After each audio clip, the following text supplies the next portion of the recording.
Welcome back to the Elevate With Us podcast. Whether you're new here or you've been here many times, please be sure to like, subscribe, and share. So people always ask me, agents or other people in sales, what do I think the secret sauce is? And until recently, I have felt that there wasn't any secret sauce, but I've talked about this before. I walk in silence. I have great thoughts at work. I work through my day, the goods and the bads. And recently it came to me. I kind of know what the secret sauce is, and it's probably going to bother a lot of you out there. So please comment. I'd love to hear your thoughts on it. I believe the secret sauce in real estate or sales is consistency. You have to be consistent with whatever lead program or prospecting thing you are doing. If you want to get leads from open houses, you have to consistently host open houses. Then you have to consistently reach out to the people you meet. And that consistency, that over time doing the same thing multiple times, also sometimes referred to as the compound effect. If you haven't read that book, I think it's going to directly correlate to what I'm talking about today, but it's small pieces of work over time, being consistent with the same thing over and over again, which is going to lead to a good result. I can also compare it to social media posting. If that is your audience is on social media, if you post once, you're probably not going to get any business on that. But if you consistently post over time and your posts are authentic and genuine and provide value, over time, you will get business because that consistency allows people to see you. Not only that, the algorithm likes it, your audience likes it, and that will build. So you have to be consistent with everything.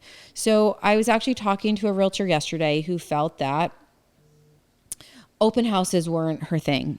She hosted 2, had people come through, and stopped keeping in touch with them over 3 weeks. And I said, hey, so what I'm going to share with you is there are people that I met at open houses that I met 5 years ago that I closed 2 years later. So again, I was consistent with them. Did I reach out to them every week? Absolutely not. They were long nurtures. I maybe reached out to them once a month, or I would send them a video text of like, hey, do you remember when I met you at the open house in this ABC neighborhood? I'm here again and I thought of you. It was making them believe they were top of mind, and then I was providing them value about the neighborhood I met them in. So maybe I send them a market analysis every other month about that neighborhood they're hoping to buy in. So again, you have to be consistent with reaching out to people, your marketing, your strategy, open houses, or let's just say you want to work by referral. Open houses feel like a terrible thing to you, which if you think they're terrible, they're going to be. But it's not the only way to get business. Let's just say you feel more comfortable talking to people in your sphere or your koi, whatever you want to call it. And you want to do pop-bys. If you only do one pop-by, you're probably not getting business from it. Don't think pop-bys fail because you did it once. Even if you did it twice, even if you did it 3 times, I'm rather certain you have to do multiple pop-bys over a long period of time for people to start using that as the reason they reach out, right? What's the goal in real estate? Is that anyone you know, when they think of real estate, they think of you. Well, that means you have to be consistently reaching out to them. In all fairness, you really need about 36 consistent contacts year over year for people to automatically think of you when they think of real estate. I'm not here to overwhelm you. 36 sounds like a lot, but if we break it down into groups of 12, you could send them 12 emails a year. You could also send them 12 things in the mail. Now we're at 24. That was easy. And then you could send them a birthday card, an anniversary card, a Christmas or a holiday card, and maybe a house anniversary card or a holiday card. You could send them 6 holiday cards. So that was 10, 12 more. You could also invite them to events. So if you have a sphere and if you're trying to work by referral, you need to personally reach out to your people once a quarter. So I'm rather certain we're over 36, which is great, but you have to be consistent. Consistency is the key to lead to success. So you're like, okay, I can do the 12 emails because I can set it and forget it like a crock pot, right? That's my favorite type of contact to do, is one that's easy, right? And then you could send them 12 mailings a year. That's really easy too. You could figure them out in the fall, set them up for the year. You could pay a neighborhood kid or your kid to stuff the envelopes to keep it really affordable. And then you can reach out to them via a phone call or a text message, right? You got to meet people where they are. If they're phone call people, call them. If they're text people, make sure you text them. And then you should invite to meet them in person twice a year at least. I call it breaking bread. I don't really know what the real word is for it, but you can use as an opportunity to chat with them. You could alternatively bring all of your customers together or divide them into 2 groups. Or you could do a Father's Day coffee and then a Mother's Day coffee, and you can theme it. Or you could do a Veterans Day one and invite all the military and people in your life, or the other, police and firefighters and things like that. The goal is to be consistent. It's my new word. I theme every year. I so wish I had themed this year as consistency, or however I want to break it down. 100% 2025, that's going to be my word. I feel I am a very consistent person. I'm always trying to get better. I do think that my consistency, that's a hard word for me. Why did I pick it? My ability to remain consistent with people has been what's made me successful. And after talking to many realtors over the last 3 weeks, because I didn't just like decide this in my head and then not do a little bit of research. So I reached out to producers, 12 to 25 million a year, and say, what do you think you've done that maybe has led you to be more successful than somebody else? And I asked them kind of how they talk to people and the things they do. And they're all really consistent, right? They have a plan for their past customers.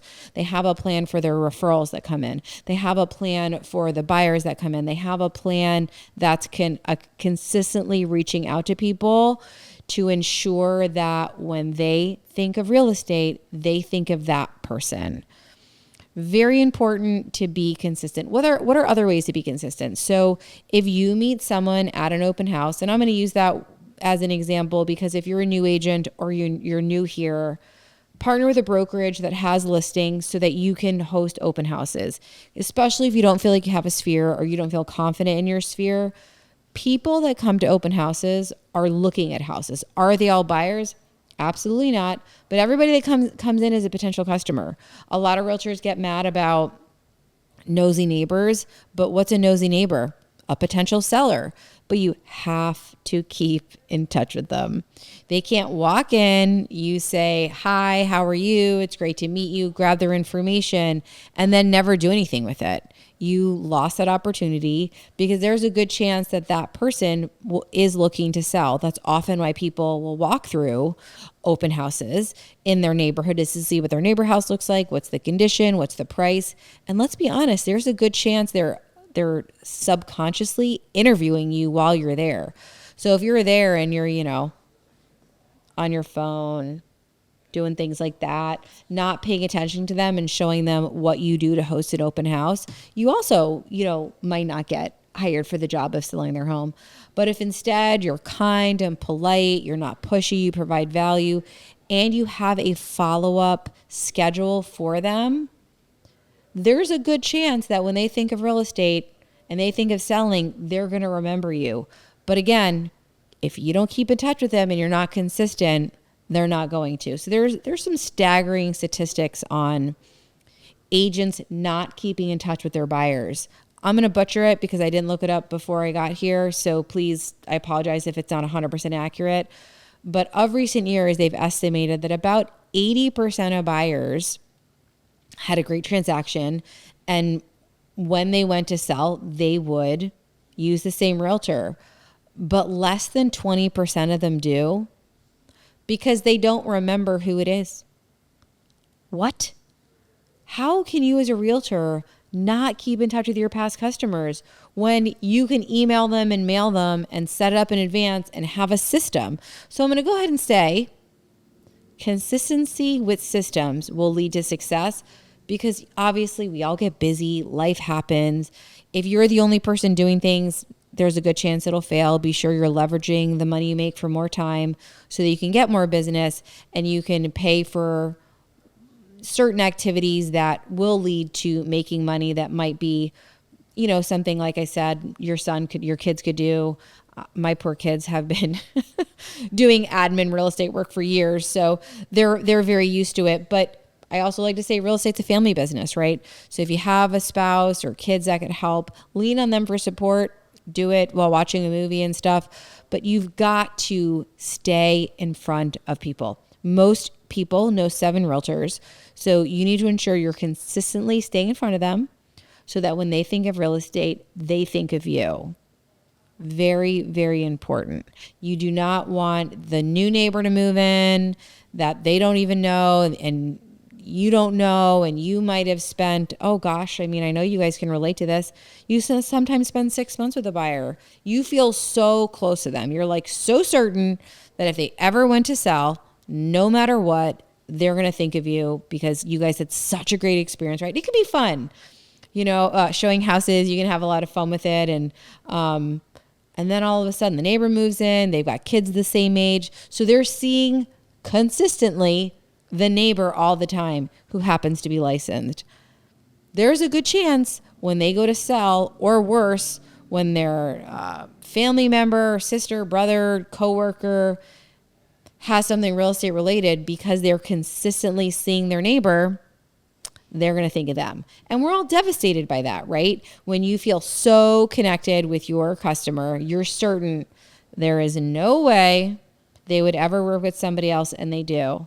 You reflect back and you're like, oh, wow, I haven't reached out to them in 5 months or 6 months or a year or whatever it is. Can you be mad at yourself? Like, really? Did you do a good job of providing service? Did you do a good job of providing value after the sale?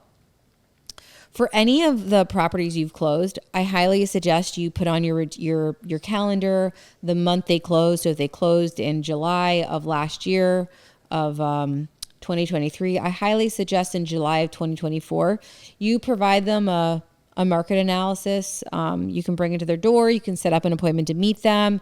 You can email it to them. If you're going to email it to them, I highly suggest you record a video to go with it where you go over it, and you maybe invite yourself to go over it with them in person and give them a much more accurate value, because you don't know what the inside of the home looks like unless you're there all the time. So that's a really good value service that you consistently stay in front of your customers. I keep saying the word over and over again because, again, I feel really confident that that is the secret sauce.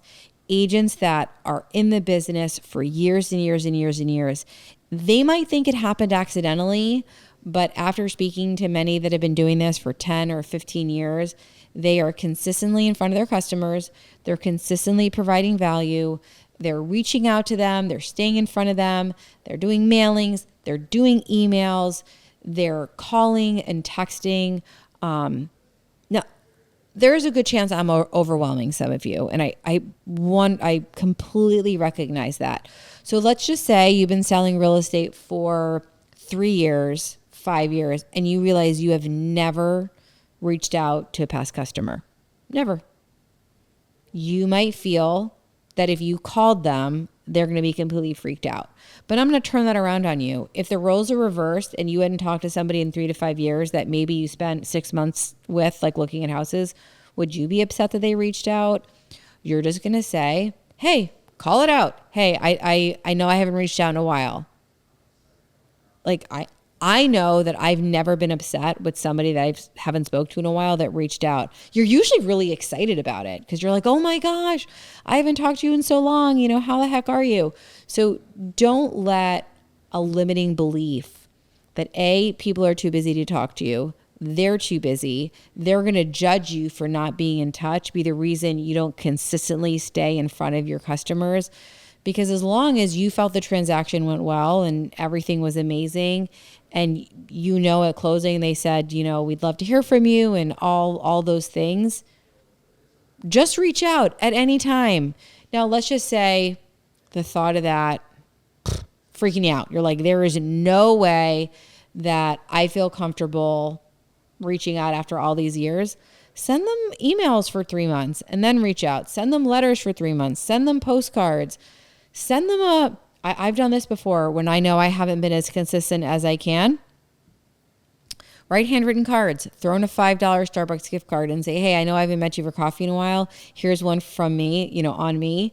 And the responses are amazing. You get like pictures of people like holding their coffee, or they'll send you a video saying, hey, I just been really wanting a coffee. And then I remembered I had that gift card from you. And, you're being authentic and you're providing them something that maybe they don't always treat themselves for. Cause I don't know about you, but coffee is expensive right now. So just be consistent, stay in front of people, be authentic, and pick one way to stay in touch with the people you meet at open houses.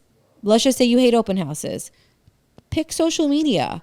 Pick Facebook, pick Instagram, pick TikTok, pick LinkedIn, whatever that one is. I have a hard time saying it. Pick one of them and be consistent. Not over a week, not over a month, not even over 3 months. Decide for 1 year that you're going to do something. That sounds like a really, really long time. I recognize that. But it's those little pieces of business, the little pieces of content over time that builds. And you've got to commit to not missing a week. I have an agent in the office who wanted to kind of rev up her social media, didn't really know what to do, wasn't really sure where to start. We were trying to get her to be a little bit more, I hate to use the word authentic, but just provide value in a different way. I love to theme days. I think it's a great way to stay consistent and not overthink. I'm not super creative, so that works for me. So I'm going to give you some ideas if you feel social media is your place to be consistent.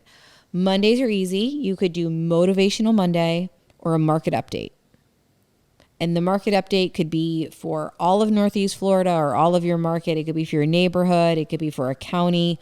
Or you could have 3 different, tiles, three different ones that you use all on the market. Tuesdays, it could be testimonials. It could be a tour. It could be a tip. There's a lot of different options there. Wednesday, it could be Walkthrough Wednesday or like a Wow Wednesday. By wow, it could be whatever's wowing you, like maybe something great going on in the area, maybe like a really amazing luxury listing if you get permission from the listing agent that you can share information about it. Thursdays always feel are good for throwback. You can kind of reuse content. Why not? Friday, I always say keep it like Friday, keep it kind of fun and personal outside of real estate. And Saturdays and Sundays, I don't think you have to worry about it as much. But be sure that if you're doing Facebook or Instagram, that you also share it to your stories. Again, the algorithm likes that. But again, I'm going to end with it. I'm going to say it over and over and over again. I believe that the key to having a successful real estate business is to be consistent. If you want ideas or any help on this, or you have questions, please don't hesitate to reach out. I'd love to help.